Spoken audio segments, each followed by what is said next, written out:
This is emotion art. I record at my house. We call it the Forge, a place of intense heat and pressure and humans. I like to talk to people, find out what emotions are behind who they are, because everyone has a different set of emotions. No two sets are anything alike, and so it's just fantastically new and interesting landscapes. Feels like painting. That's why I call it emotion art. If it doesn't come from a place of emotion, is it art? I don't know. Emotion art. This is a conversation that I had on the back porch with a guy I picked up on I-5 while driving back from work in Portland. As soon as I saw him, I knew immediately I was going to pick him up. I got off on the next exit, whipped around, picked him up. He gets in the car with the sweetest little dog. And as soon as we start talking, it's like kindred spirits. It's just the conversation started flowing. I was like, what's your schedule like?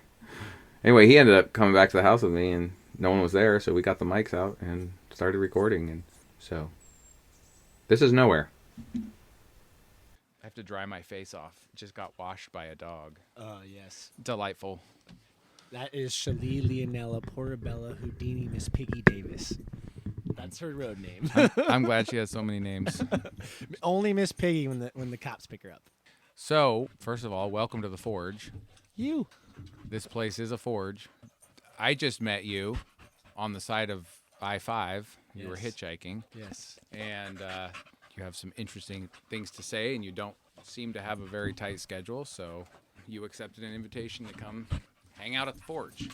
I think the invitation is when you said that there's only now, right? Mm-hmm. So I wouldn't be living up to my name if you were like, you have some plans, Mm-hmm. you know? You said that your name is Nowhere. Sometimes when I'm feeling at home, like I go by Now here. Even though everyone around me, I'm just like known as me. Just like if I go to a bar, I actually start to not like people in a bar because of how they're treating themselves. Yes. You know? Because you're going there to know. Yeah.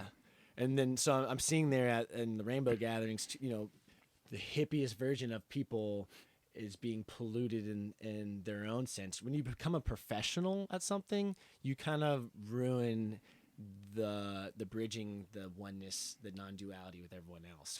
So these are professional hippies, is that what you're saying? Yeah, I'm saying, a professional hippie sometimes loses pragmatic sense. And, you know, I'm just like, I love you for your intentions, but my intention to drive well down the road doesn't mean I'm going to be safe, right? So hippies, like all people, fall prey to the trap of definitions. Yes. You think you found it. That's the problem with awakening. Yeah. Inevitably, you come to the point where you finally find it. You find the thing that you've been looking for. You find happiness. You find enlightenment. And once you have found it, in air quotes here, and enough times you finally realize there is no it. Another way to say it is you've already found it. You already have it, actually. It was never lost. It's just buried under mountains of definitions, stories. So questioning those definitions, questioning everything, right? That's what we have to do to find out who we know thyself, right? Simply. It makes life a lot more fun. Yeah. That's really what it comes down to. I'm after joy, and definitions kill joy. Yeah. Why do we do things that we say are joyful, but we know, have a limited source of joy? As you know, panty dust, like being in love with someone for those 6 months, and then that goes away. You know, we know the cigarette's is not. I mean, it could have some benefit, but we know there's a lot of harmful things in it.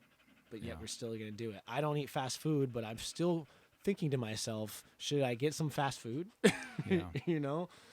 Again, foiled by the definitions, we've defined joy as these things that kind of feel good in the moment.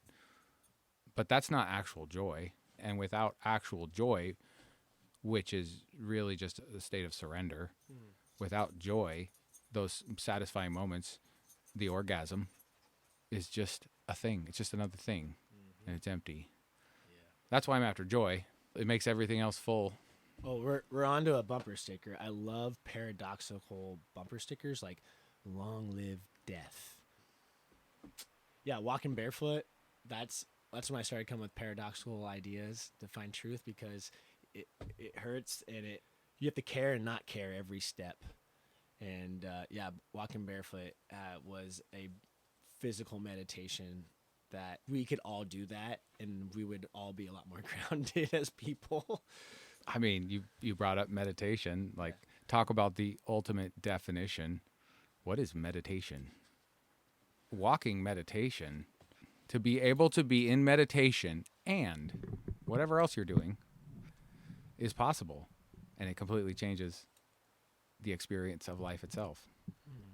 But what is meditation?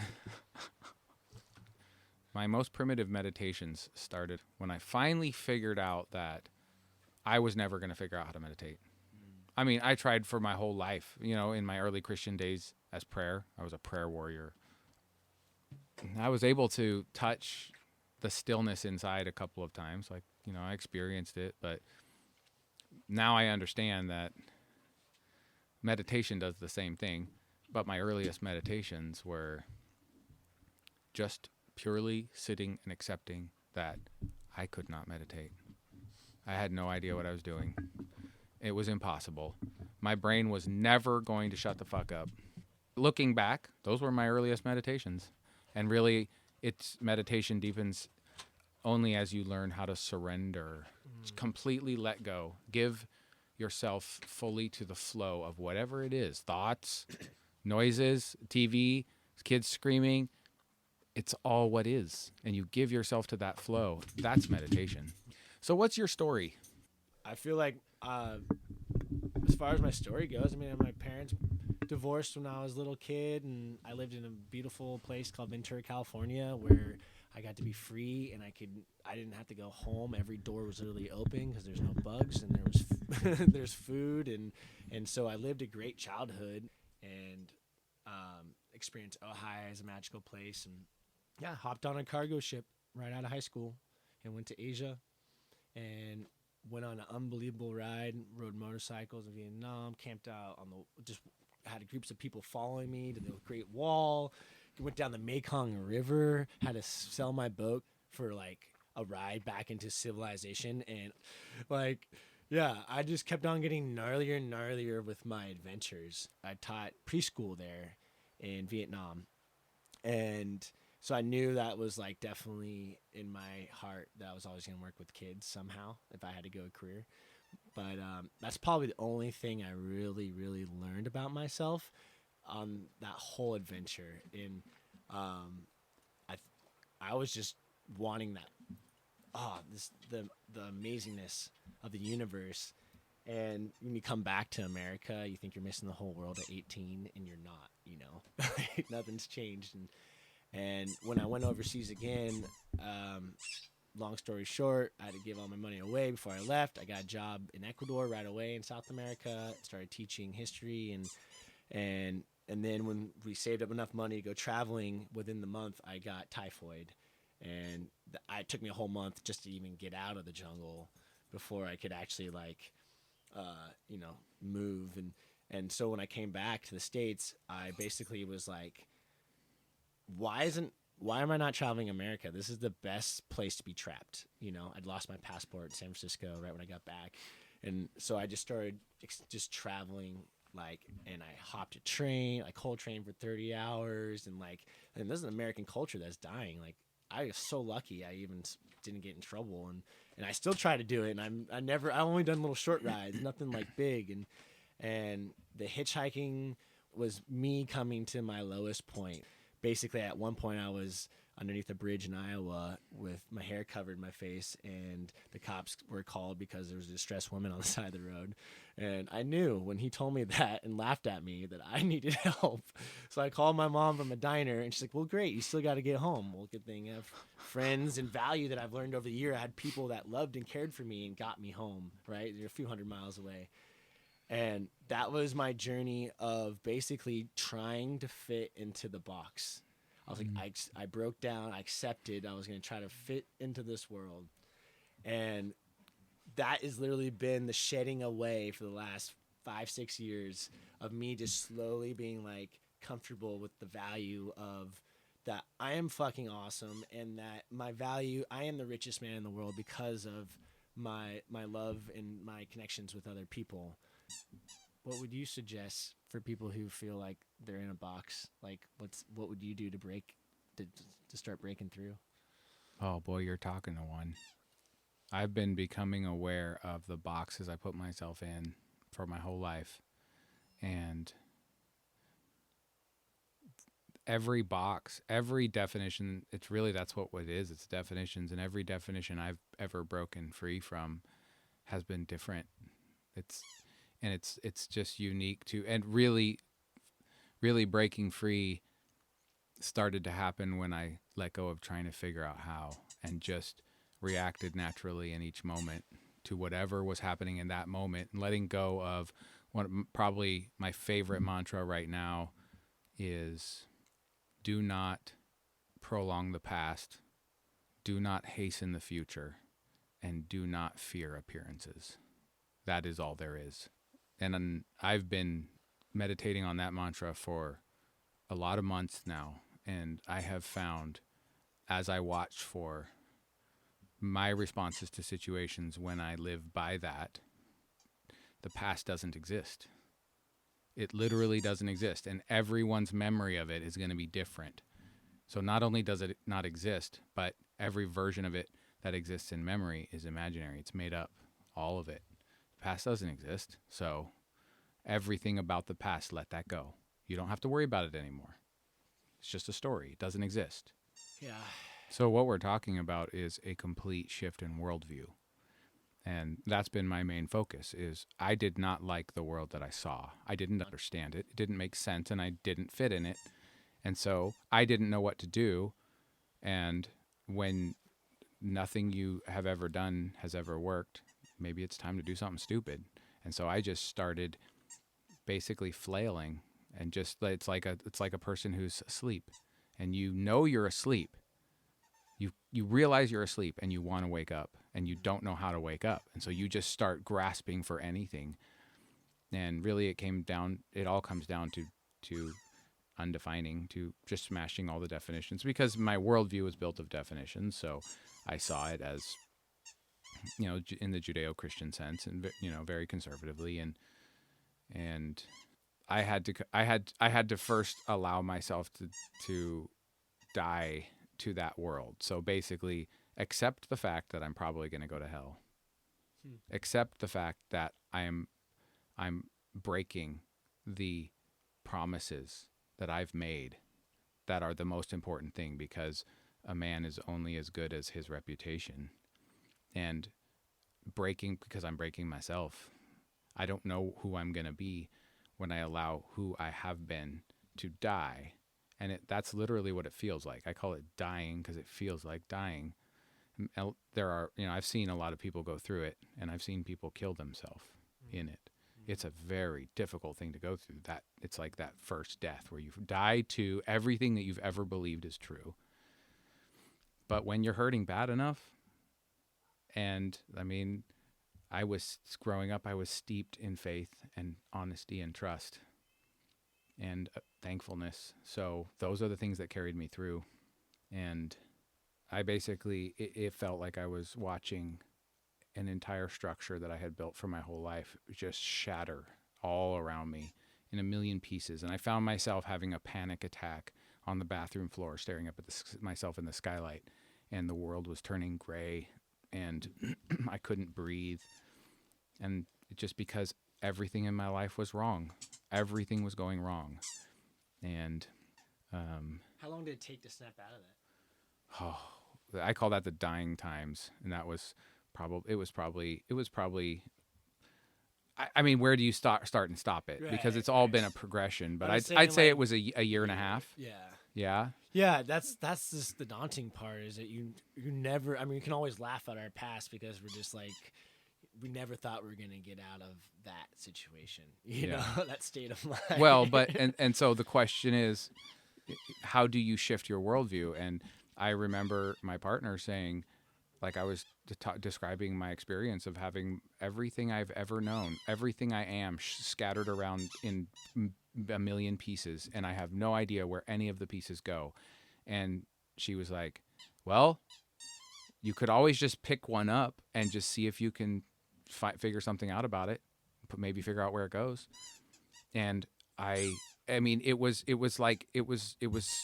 a shocking thing to hear, because it's like, what do you mean pick one up? This is imaginary. What are the pieces? How do I pick one up?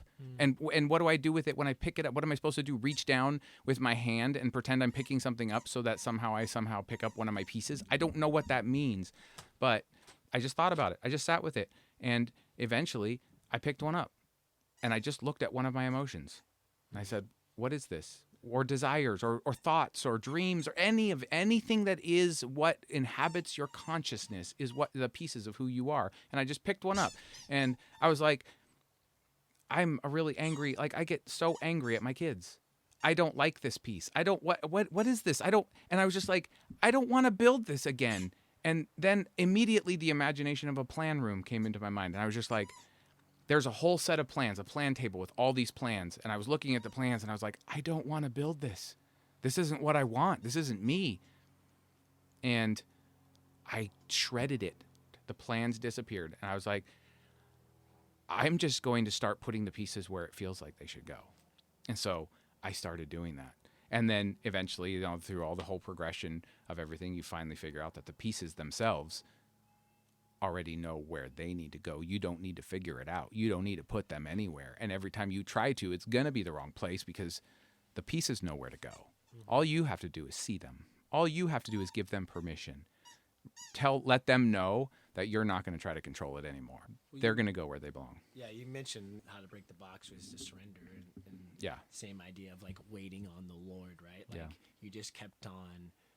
But the end of the story is that you're actually no more in control of picking up pieces and anything else that you're trying to do than that deer is in control of which direction it goes. Yeah, you're a human. Yeah. And people think this is so nihilistic to have that feeling of like it doesn't matter, but it's liberating. It's liberating. It's saying, because now if it doesn't matter, that means it doesn't matter. You could go shoot someone in the face, or you could choose love. That's way more empowering now to me, because if it doesn't matter, then I'm choosing to do what I know is real joy, That's the story that keeps us trapped, though, because we're afraid that if we let ourselves be ourselves, it's going to be bad. But the truth is, if you let yourself be yourself, it is always beautiful. Yeah. The reason that there is so much suffering in the world is because people cannot figure out how to accept themselves. You could say that you weren't doing a podcast, but you are doing a podcast, and like it's like you'd say, what do you know? Yeah, I'm just down because you're so excited. That's what makes it so cool, like cultivating zeal. That's like, what else is there in life than seeing the light go on in the person's eyes that are next to you? But you talk about pros and cons of everything that you do. There's always pros and cons to everything that you do. So it doesn't matter. The reason that there's pros and cons is because you don't actually ever know what to do. We just have a learned, taught responsibility. We are responsible for ourselves. We answer for ourselves. We are responsible. And you have boxes you have to fit into. You're a provider now. You're whatever the boxes are. We learn from birth our place in those boxes. The problem is that the brain was never meant to figure out what to do. Your brain is meant to take in raw data and interpret it so that all of your body systems can know how to perform in any given situation or environment. That's what your brain's for. You have this subconscious ticker tape, this flow in your subconscious. That is where all your thoughts and emotions come from. It's where they originate. I shouldn't say you, because I'm speaking about my experience. And I assume that already, but a lot of people don't think. I believe that this is something that is an inherent makeup in the human organism. This subconscious energy, whatever it is, that is what drives us, what fuels our emotions, what just it's where everything comes from. the conscious thought is just like a commentary on it. But at the same time, this subconscious thought is all of its data comes from the conscious. So they're just mutually, they exist together. They're two sides of a coin, but the conscious isn't ever meant to figure out what to do. The subconscious is meant for that. But people don't listen to the subconscious because they believe that they have to hold themselves to this standard to be, and if they don't do it, then they're going to be bad and they're going to be kicked out of the tribe. Then they're going to die. You know, it's all the fear of loss, fear of death, fear of not belonging. And when you can surrender to the notion that your brain isn't the thing that's supposed to be figuring life out for you, when you can surrender to that, life begins to fit you. It becomes beautiful, and it actually, like, you have energy flowing out of you. You have whatever it is you want. You have joy. It's like being in a power station for the people around you. But it takes that surrender and that ego death of realizing, just accepting the fact that you aren't in control of everything. You never were, and you're not very good at it, because look at the results. So let go. Let's see what happens when the human organism, that is you, is allowed to just purely be itself. I think the subconscious, maybe we could define or redefine it or bring it to a term of like your sixth sense, your intuition. Intuition. I call it my gut. Yeah, and well, funny you say gut, because in the nature youth programs with the kids, we practice that as if it's a muscle. Yeah. Right? And that's one thing. And people don't do that in our culture. It actually is. It's like, they're like, oh, that's heebie-jeebie. And I'm like, dude, you have a God in the sky. You believe in magic too, bro, okay? Like, we all believe in magic. Yes, because existence exists. Yes.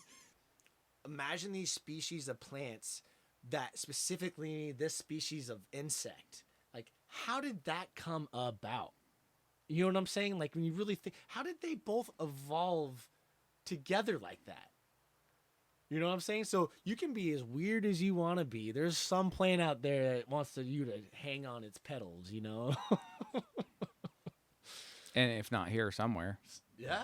Or in some version in some version of reality. Yeah, it's evolving into it. It's evolving into it. Because someone wants to fit in this way, or, you know, in that way. And this is that.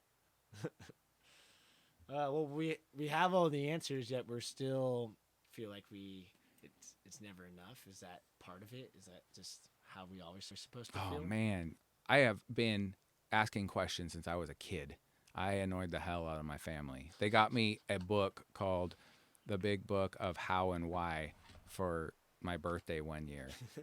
To make us to be like, okay, can you just, and when you want to ask a question, just go read that book. And I was always looking for answers. Always looking for answers. Until I finally figured out that the answers are never satisfying. Never. The desire to ask questions is satisfied by the asking of the questions. Because the best answer to any question is a better question. Okay, what is the best question you've ever heard? Obviously, this is the best song ever heard tribute. Like, you know what I'm saying? Yeah, do you have one that comes to mind? No. I know you've probably been asked. You have so many questions more. But. No, not really. It's just that it doesn't feel like any of the questions from the past matter. Those were then. And so there's not like one. They all just feel like kind of a satisfying map. You have a good muscle of bringing it back to the now. I have been specifically training that muscle for a long time, because I am so sick and tired of being afraid all the time. When you live in the past and the future, you're always afraid because they're not real. The future only looks like what you can imagine it to look like. And what you imagine it to look like is purely dictated by how afraid you are or how pissed off you are about the past.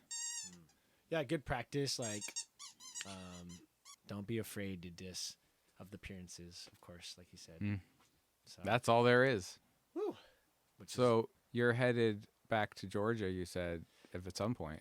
Well, yeah. I mean, That's where you hail from. I'm from Southern California, and I'm gonna find out in the next few months if how my partner, you know, does what she needs to do for herself, um, to be healthy, for us to be in a relationship. And so I just want to get all my ducks in a row. Unfortunately, like, I would never want to go any kind of route, you know, like with the government, and that's just pulling on my heartstrings so much, because what if she does something like that, and What do you mean? like, just decides that, files a case somewhere, and once you file a case in that location, it's very hard to move that, you know what I'm saying? And I've always, Like what kind of case? like, just saying that I want full custody of the kid, Oh. or just like, even though she doesn't support herself, she would, or she could just make a case of like, he's not safe, and like, obviously I would win. The truth is there, but what's winning, like us lawyering up, and they get the money. The judge, the court's always gonna win if anybody's winning. But yeah, I just feel like, how can I, if there is a separation, how can I make it so that it's, I know you're not supposed to worry about the future, but the choices I make now are going to affect the future. So I really want it to be cordial so that we can get over, because one day the bullshit will be over. My parents took them 20 years, but there's no bullshit anymore between them, right? After they divorced. And so I don't want it to take 20 years for the expense for my daughter. I want us to be able to co-parent, and that's just that's why I'm stepping away, because I can't co-parent with her. So I know this is heavy on my mind, so I just went from Georgia to that. But No. This is bringing a lot of questions to my mind, but well, I think that's part. I've learned that a lot. Just how your family dynamics is kind of tells a lot about a person. Yeah. We should ask more about how people, because you don't really have a choice. You're born into that family. Yeah. You can't change that. You cannot change how you were brought up. No. And it has a huge effect on who you become. But only as much or for as long as you believe it does.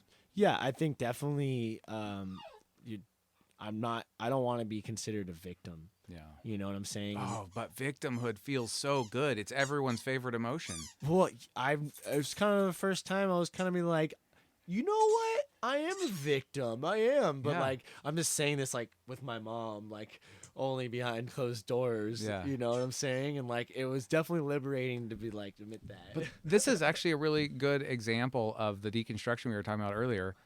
The way to do it is to surrender. Victimhood. I never knew that I had a ton of victimhood. Yes, I saw myself as a huge victim. Oh, really? But I didn't realize it because you can't see your own flaws until you can. And I fought it. Like I hated it. I hated it, and I fought it, and I hated it, and I fought it. And it's shameful. It's a shameful thing. And eventually, the way that I gained control of it was by surrendering to it. And so now, what that means is, when that victim feeling comes, I don't hate it anymore. I love it. It's me. It's part of my organism. It's part of the structure that makes up my emotions and thoughts. And when you just accept it, like you said, ooh, I kind of like feeling like a victim. Like, this feels really good. It's actually warm and cozy. It is actually a really awesome feeling. The problem is, as soon as it feels awesome, it's no longer victimhood. It doesn't feel like victimhood anymore. And so it goes where it belongs. That's how surrender works. You feel like if you give into that feeling of being a victim, you're going to turn into that person you saw in that movie that just shut themselves away. Yeah. But that's not how it works. When you surrender to something, you become master of it. I have always found that to be true. Yeah, that's submission, right? Is like, if you forgive, you're going to be forgiven, And I can say that. I say that I can, but I'm like saying, you know what? I can't forgive this person right now. But I keeping that door open is important because they're me, right? As we were talking about, we're the same. We're the same people. We're all, and we have a child together too. So we're even more connected. So we're not. We're able to talk about it now, but we also have more mental illness than ever. I think. Yeah, like mental illness and manipulation are very very similar, and like you're talking about, oh, it feels good to be victim. Like, I remember being on the floor at my mom's house after being at my low point and coming back home, and of those 3 months, I remember like a few times I probably could have picked myself up and figured it out, but why would I? I'm laying on my mom's floor. You know what I'm saying? I got everything I need. So like it was nice that I had that comfort and security to go take the chances I need to in life. But at the same time, like we're kidding ourselves a lot of times when we say we're doing this, we're surrendering, we're forgiving them. So that's where my anguish comes from is that like my words don't mean shit because they keep twisting themselves up, and I try to be as honest as possible, and that's a lie. So We could talk for hours just about words mm. because it is impossible to communicate without them. But it is impossible to understand what somebody actually means. It is never possible to fully understand what somebody means. And the more you feel afraid, the more you're going to be interpreting their words in a way that it doesn't even occur to them. Well, yeah, you can't control the truth, but at the same time, don't you think that's been figured out? Whoever's in power, that words are really they've hijacked. Like I was talking with a group of guys about love, like crush. You have a crush on someone. Oh, I'm gonna smash that. Like I'm gonna hit on her. Like that's terrible. We're not cavemen anymore. Like in some sense. But I'm saying like Words are just labels for an emotion you're trying to express. They don't mean anything more than what the person intends. but you're saying our subconscious and our conscious are connected, so it's making us think that that's what it is. Like when there's it's every love is everything. It's not only it's the dark and the white. So yeah. I have a thought about what you're describing in your relationship. Okay. It's eerily similar to some of the experiences I've had. When you change as a person, or I don't know what your situation is, but when I changed as a person and my partners started changing into who knows what, things get really messy, really messy. And communication is where everything always breaks down. What I finally learned after years and years and years of running through the same spin cycle over and over and over until I could finally learn the damn lesson, the module, the learning module that the universe was giving me, or that I was giving myself, however you want to look at it. What I finally learned is that that person in front of me is nothing more than a mirror. Everything that I see in them is actually just me. I'm looking in a mirror. We are mirrors for each other. My job is not to teach this person that I am a mirror to them. My job is to teach myself that this person I'm looking at is mirroring me. I am seeing myself reflected in them. All of my frustration, all of my anger, everything that I'm experiencing toward this person We're all empaths. is actually just about me. Mm. And that makes it so manageable because the only thing you have to figure out is, how is this about me? If you can figure out how to play the mind game to get to the point where you can say, I know this is about me. It makes no sense that it would be, because I'm opposite of the thing that's killing me about this person right now. I'm opposite. But I know this is about me because this is how I am choosing to see the world. Even if it doesn't make sense, I don't care. I know it's about me. So I'm just going to sit with that. I know it's about me. It doesn't feel like it's about me. I'm mad at them. I feel like a victim. And I'm going to sit here and actually enjoy that victim feeling too, because why not? And it makes it a lot easier to think when you don't feel like a victim. And if you start enjoying it, you no longer feel like a victim. The realization that all it is a mirror makes it so you can show up differently. when one thing starts to change, everything starts to change. That was my experience. Yeah, well, again, you can't change other people, but you can like physically, like our brains are actually whatever I'm doing, those same neurons are happening in your brain as you're watching me.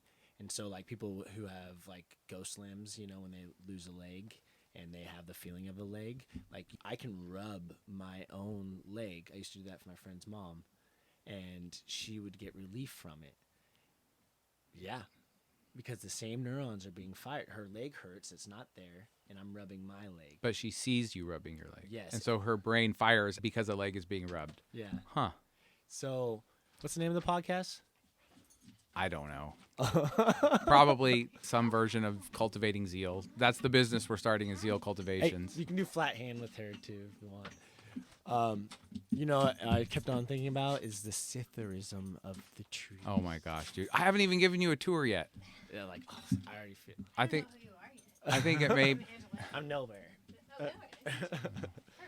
I'm sorry for sweaty hands. I don't do podcasts very often. I met him on the side of I-5. and then the rest is history. Now here. You want a tour? Now that Angela's here, it's going to be a much more interesting tour. After Angela has a cigarette, it's going to be a much more interesting tour. Oh. All right. Awesome. That was fun. Hopefully that was recording.